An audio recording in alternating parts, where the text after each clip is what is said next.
Welcome to Savan Physics Academy, the Learn with Confidence.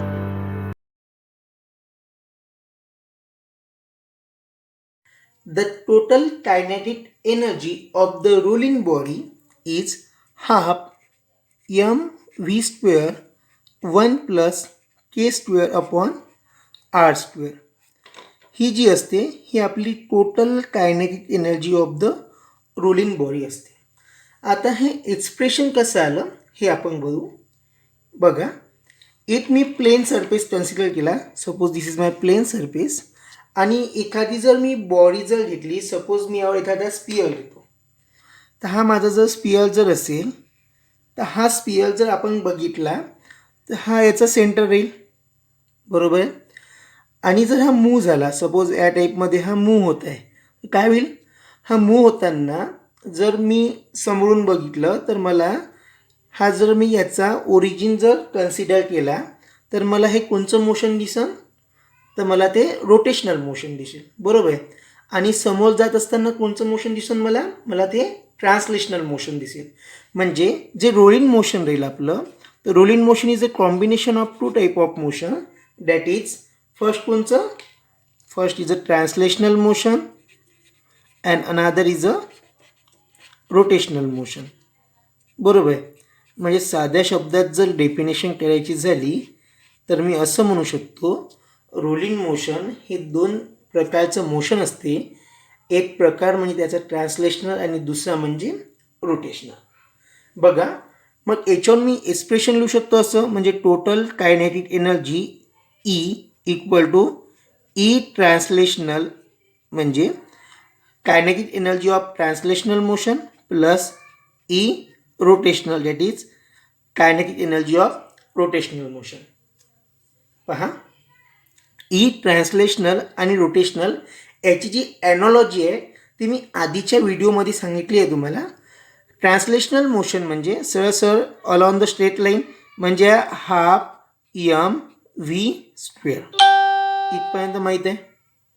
आणि आता जी rotational असते, तो रोटेशनलमध्ये मास कशाच्या ॲनॉलॉगस असते, दॅट इज आय, म्हणजे हाफ आय आणि V that is omega, so omega square.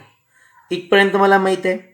आता पहा, आता सर्वात सोपं म्हणजे आपलं हे काय झालं, ही पहिली स्टेप झाली आपली, that is total energy equal to kinetic energy of translational motion plus kinetic energy of rotational motion. आता यामध्ये मी I equal to m K square that is radius of gyration, ही व्हॅल्यू जर मी याच्यात सबस्टिट्यूट केली तर जे माझं इक्वेशन आहे, म्हणजे हे जे फर्स्ट नंबरचं जे इक्वेशन आहे ते कसं येईल, तर माझं इक्वेशन येईल half M V square plus half m के स्क्वेअर ओमेगा स्क्वेअर. आलं. आता बघा, आता मला अजून एक एक्सप्रेशन माहिती आहे, that is v equal to r omega, हे पण मला चांगल्या प्रकारे माहीत आहे. तर मग जर मी हे या इक्वेशनमध्ये जर पुट केलं v equal to r omega, तर माझं इक्वेशन काय येईल, तर माझं इक्वेशन येईल that is half M v स्क्वेअरचं काय येईल, r square omega square plus half m के स्क्वेअर ओमेगा स्क्वेअर. आलं. आता बघा, यामध्ये मी हाफ एम आणि ओमेगा स्क्वेअर कॉमन काढू शकतो. मग माझं एक्सप्रेशन कसं येईल, दॅट इज हाफ एम काय काढू शकतो म्हटलं मी कॉमन याच्यातून, half m omega square in bracket काय येईल बेटा, इथं राहील माझं आर स्क्वेअर प्लस के स्क्वेअर, बरोबर आहे. मग जर v equal to r omega होते तर हे ओमेगा काय लिहू शकतो मी, omega equal to v by r लिहू शकतो या एक्सप्रेशनहून. तर बघा, आता इथं जर मी सबस्टिट्यूट केलं v upon r, so omega square काय येईल माझं, V square upon R square, that is half M V square upon R square in bracket r square plus K square. आता हा आर स्क्वेअरला मी आतमध्ये जर मल्टिप्लाय केलं ब्रॅकेटचा, तर r square that is 1. So माझी जी स्टेप येईल शेवटची ती येईल half m v square 1 plus k square upon r square. This is the expression for total kinetic energy of the rolling body. हे आपलं काय झालं, टोटल कायनेटिक एनर्जी. आता बघा, आता सेम प्रश्न आपल्याला असा येतो की आपल्याला लिनियर वेलॉसिटी आणि लिनियर ॲक्सलरेशन फाईंड करायचं असते रोलिंग बॉडीचं. यामध्ये आपण linear acceleration and linear velocity at the bottom of the incline plane याचं आपण डेरिवेशन बघणार आहोत. म्हणजे लिनियर ॲक्सलरेशनचं जे फॉर्म्युला आहे आणि लिनियर वेलॉसिटीचा जो फॉर्म्युला आहे तो आपण यामध्ये बघणार आहोत. बघा, एखादा जर sphere like a sphere shape, म्हणजे जर एखादा बॉल जर असेल तर बॉल जर मी एखाद्या इन्क्लाइन प्लेनहून जर सोडला तर तो काय येईल, असा खाली येत जाईल. एकांना खाली येताना कोणते दोन टाईपचे त्यामध्ये होईल सर्वात आधी म्हणजे ट्रान्सलेशनल मोशन आणि रोटेशनल मोशन, बरोबर. तर सरळ जी total kinetic energy of the rolling body आहे ते आपण आधीच बघितले कशी आली, तर ती येईल आपली E equal to half M V square in bracket 1 plus K square upon R square. ही कशी आली याचं डेरिवेशन आपण आत्ताच बघितलं आहे. सो मी सरळ इथं हे लिहितो, बरोबर.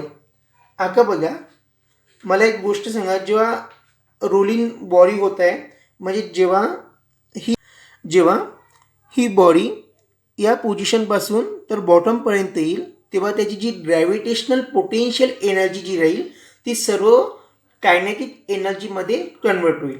म्हणजे आपण असं लिहू शकतो, the loss of potential energy equal to gain in kinetic energy. मग मला माहीत आहे माझी जी पोटेन्शियल एनर्जी राहील ते किती राहील, that is M G H आणि gain in kinetic energy that is half M V square 1 plus K square upon R square. बघा, हेडिंगमध्ये मी दोन लिहिल्या, linear velocity and linear acceleration. तर सो सर्वात आधी आपण लिनियर वेलॉसिटी बघू. तर यासाठी लिनियर वेलॉसिटी मी दॅट इज व्ही. तर मला व्हीची फॉर्म्युला डिराईव्ह करायचा, तर माझा व्हीचा फॉर्म्युला असेल, पहा. सर्वात आधी व्ही स्क्वेअर मी या साईडनंच ठेवतो. काय येईल इथे, दॅट इज 2mgh येईल अपॉन एम 1 प्लस के स्क्वेअर अपॉन आर स्क्वेअर. आले इथपर्यंत. आता पहा, एम गेट कॅन्सल. सो माझं जी व्ही स्क्वेअर येईल ती काय येईल बेटा, माझी येईल ट्वाईस GH अपॉन 1 प्लस के स्क्वेअर अपॉन आर स्क्वेअर. हे लिनियर वेलॉसिटीचा काय होईल, माझा स्क्वेअर. जर मी लिनियर वेलॉसिटी जर घेतली दॅट इज व्ही, जर व्ही जर घेतली तर मी या साईडनं काय जाईल, या साईडनं माझं स्क्वेअर रूट जाईल. सो हे कसं येईल पूर्ण, हे येईल 2GH upon 1 plus K square upon R square. This is the formula of linear velocity at the bottom. समजलं इथपर्यंत. आता पहा, जर मी a is the linear acceleration जर म्हटलं बॉडीचं, जेव्हा ती खाली येईल तेव्हा मी a is a linear acceleration म्हणतो. आणि बॉडी जेव्हा स्टार्ट होईल तेव्हा बॉडीची जी इनिशियल वेलॉसिटी राहील दॅट इज यू ती राहील नेहमी 0, बरोबर आहे. आता माझ्यापाशी एक इक्वेशन ऑफ मोशन आहे that is v square equal to u square plus twice s. आता बघा, यस जे आहे हे एस आहे माझं डिस्टन्स इथपासून, याला एसला मी याची लेंथ म्हणतो, सपोज इथं एल म्हणतो. आणि हाईट किती राहील माझी, एच राहील. आणि इनिशियल पोझिशनला आहे यू काय होऊन राहिलं माझं 0. तर हे इक्वेशन कसं येईल बेटा, हे इक्वेशन येईल माझं V square equal to twice A आणि एसला काय म्हटलं मी यल. तर माझं इक्वेशन आलं यल, बरोबर आहे. मग याहून जर मला ॲक्सलरेशन करायचं असेल तर माझं ॲक्सलरेशन किती राहील, माझं ॲक्सलरेशन राहील A equal to V square upon 2l. समजलं इथपर्यंत. आता व्ही स्क्वेअरची व्हॅल्यू किंवा व्हीची व्हॅल्यू माझ्यापाशी दिलेली आहे. व्हीची व्हॅल्यू किती आहे माझ्यापाशी, under root 2GH upon 1 plus के स्क्वेअर अपॉन आर स्क्वेअर. आणि व्ही स्क्वेअरची व्हॅल्यू इथे दिल्लीच आहे माझ्यापाशी. व्ही स्क्वेअरची व्हॅल्यू आहे twice G H upon 1 plus के square upon R square. So मी ती व्हॅल्यू इथे ठेवतो. बघा काय येईल माझी value twice G H upon 1 plus के square upon R square upon किती येईल 2L. 2L जर मी वरती नेलं तर इथे येईल 2L. समजली स्टेप. पहा 2 कॅन्सल. काय राहील बेटा माझ्यापाशी जी एच 1 प्लस के स्क्वेअर अपॉन आर स्क्वेअर. आलं इथपर्यंत. आता पहा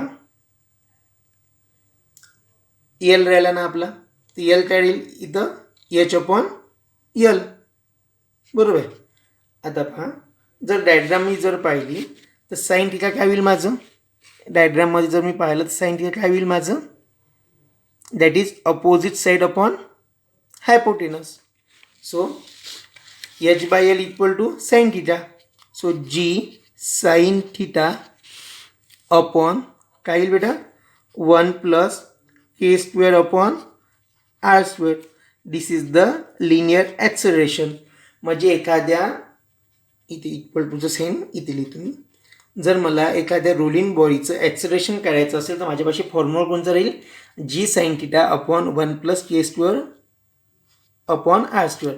आणि लिनियर वेलॉसिटीसाठी √2gh अपॉन 1 प्लस के स्क्वेअर अपॉन आर स्क्वेअर. आपण आता जे बघणार आहोत ते आहे की बॉटमला linear acceleration and linear velocity एखाद्या बॉडीचं किती असेल. सपोज जर ती बॉडी रोलिंग रिंग असेल तर रिंगचा सर्वात आधी या कंडिशनमध्ये आपल्याला मोमेंट ऑफ इनर्शिया माहीत असणे महत्त्वाचा असतो. सो माझा moment of inertia of the ring असतो that is I equal to M R square. हे आधीच्याच व्हिडिओमध्ये आपण डिराईव्ह केलं आहे. पहा I equal to M R square आहे. तर याला आय म्हणजे आयला मी M K square that is the radius of गायरेशनसोबत याला मी कम्पेअर करतो एम आर स्क्वेअर. सो माझी केची जी व्हॅल्यू जी माझी के स्क्वेअरची व्हॅल्यू येईल ती किती राहील आर स्क्वेअर. आणि similarly k equal to r. बरोबर आहे. बघा आणि मी आताच आपण linear acceleration and linear velocity of incline प्लेनचे हे बघितले आहे. फॉर्म्युले किती असते वेलॉसिटीसाठी √2gh upon 1 plus K square by r square. आणि ॲक्सेलरेशनसाठी g sine theta upon 1 plus के स्क्वेअर अपॉन आर स्क्वेअर. तर सर्वात आधी आपण बघू रोलिंग रिंगचं. तर माझं जे रोलिंग रिंगचं जे आलेलं आहे radius of gyration k equal to r. आणि मी सर्वात आधी वेलॉसिटीचा फॉर्म्युला लिहितो. वेलॉसिटी माझी किती असते बेटा माझी वेलॉसिटी असते √2gh अपॉन 1 प्लस के स्क्वेअर अपॉन आर स्क्वेअर. बरोबर. बघा आता सर्वात आधी काय करायचं हा फॉर्म्युल्यामध्ये आपण व्हॅल्यू ठेवू. काय येईल पहा 2gh as it is 1 plus K square means R square. R square upon R square. झालं. R square upon R square cancel म्हणा. कॅन्सल तर होतेच. कॅन्सल झालं किती येईल इथे 1 येईल. बरोबर आहे. तर माझी जी व्हॅल्यू येईल ती येईल √2gh upon 1 plus 1 2. 2 two get cancel. So माझी जी वेलॉसिटी राहील रोलिंग रिंगची किती राहील ते √gh. समजलं इथपर्यंत. आता सेम मला जर लिनियर ॲक्सलरेशन करायचं असेल सेम रोलिंग रिंगचं तर माझा फॉर्म्युला आहे किती असतो माझा formula G sine theta upon 1 plus के square upon R square. K स्क्वेअरची व्हॅल्यू किती आली माझी के स्क्वेअरची value R square. So R square 1 1 plus 1 2. So G sine theta divided by 2 हे माझं linear acceleration of rolling ring राहील. त्याचप्रमाणे जर मला सॉलिड स्पिअर जर बघायचं असेल तर सॉलिड स्पिअरचा माझा मोमेंट ऑफ इनर्शिया किती असतो सॉलिड सिलेंडरचा असतो माझा एम आर स्क्वेअर बाय 2. बरोबर आहे. So I means m K square. M K square equal to M R square by 2. आता याहून जर मला केची व्हॅल्यू हवी असेल तर माझी केची व्हॅल्यू काय येईल के स्क्वेअर. आधी आपण के स्क्वेअर पाहू. K square equal to R square by 2. आणि याहून जर माझी केची व्हॅल्यू पाहिजे असेल तर काय होईल, k equal to r by √2. समजलं. आता सर्वात आधी आपण काय करू, linear velocity that is v equal to, इथे फॉर्म्युला लिहिला आहे म्हणून मी काही लिहित नाही, इथेच पाहतो बा, √2gh अपॉन 1 प्लस के स्क्वेअर अपॉन आर स्क्वेअर. आपल्याला के स्क्वेअरचा काय ठेवायचं आहे, आर स्क्वेअर बाय 2. तर जो माझं लिनियर वेलॉसिटी येईल ते येईल √4gh अपॉन 3. त्या व्हॅल्यू आपण यासाठी पुटल्या आणि आपल्याला ते आलं. सेम त्यासाठी जर लिनियर ॲक्सेलरेशन करायचं असेल तर लिनियर ॲक्सेलरेशनचा फॉर्म्युला आहे जी साईन थिटा अपॉन 1 प्लस के square upon R square. K स्क्वेअरची व्हॅल्यू आर स्क्वेअर अपॉन 2. तर जे माझं व्हॅल्यू येईल ती येईल पहा काय लिहिते सरळ सरळ जी साईन थिटा आलं अपॉन काय येईल 1 प्लस के square upon R square. So हे येईल 1 प्लस 1 अपॉन 2. किती येईल पहा, 2 1 जा 2, 2 प्लस 1 3. तर हे येईल माझं 3/2 आणि वरती झालं तर 2/3 जी साईन थिटा. समजलं इथपर्यंत. आता समोरचं आहे आपलं सॉलिड स्पियर. मला सांगा सॉलिड स्पियरचा मोमेंट ऑफ इनर्शिया किती असतो. माझा सॉलिड स्पियरचा मोमेंट ऑफ इनर्शिया हा असतो 2/5 mr², that is equal to I. So सर्वात आधी मी काय करेल, आयला mk² that is a radius of gyration equal to 2/5 mr². मग या के स्क्वेअरची व्हॅल्यू काय येईल, के स्क्वेअरची व्हॅल्यू येईल माझी 2/5 r², बरोबर आहे. आणि के इक्वल टू √2/5 r. त्याच्यात सर्वात आधी काय पाहू आपण, linear velocity that is v equal to 2gh upon 1 plus K square upon R square. पहा कसं येईल, that is √2gh 1 plus K square 2/5 r² upon r². r² get cancel, so it is become 2gh upon 1 plus 2/5. किती येते बघा 2/5, 5 1 जा 5, 5 plus 2 7, बरोबर आहे. आणि हे किती येईल वरचं √2gh. तर जे आपलं येईल काय म्हणायचं आहे मला, पहा सरळ लिहितोच ना, 2gh अपॉन 5 1 जा 5, 5 प्लस 2 7/5. 5 वरतं जाईन, 5 2 जा 10. सो जे माझं लिनियर वेलॉसिटी येईल ऑफ सॉलिड स्पियर ते येईल 10/7 gh, 10/7 gh. आणि हे अंडररूट ॲज इट इज. समजलं. आणि सेम खाली आलो होतं आहे, पहा कसं आलं इथे सांगतो मी समजून एक वेळा पुन्हा. 2gh 1 प्लस 2/5, 5 1 जा 5, 5 प्लस 2 7, सो 7/5 आलं.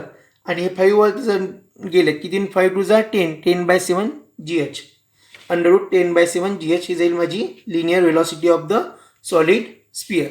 सेम जर ॲक्सेलरेशन करायचं असेल तर ॲक्सेलरेशन किती बेटा, that is G sine theta upon 1 plus K स्क्वेअरची व्हॅल्यू किती माझ्यापाशी 2/5 r² कॅन्सल, सो हे 2/5. तर जे माझं इक्वेशन येईल ते येईल पहा किती येईल 5/7 जी साईन थिटा येईल. कसं आलं पहा, जी साईन थिटा 5 1 जा 5, 5 प्लस 2 7/5, 5 वरती दिले तर 5/7 जी साईन थिटा. अशा प्रकारे आपण कोणत्या पण बॉडीचं linear acceleration and linear velocity at the bottom of an incline plane काढू शकतो.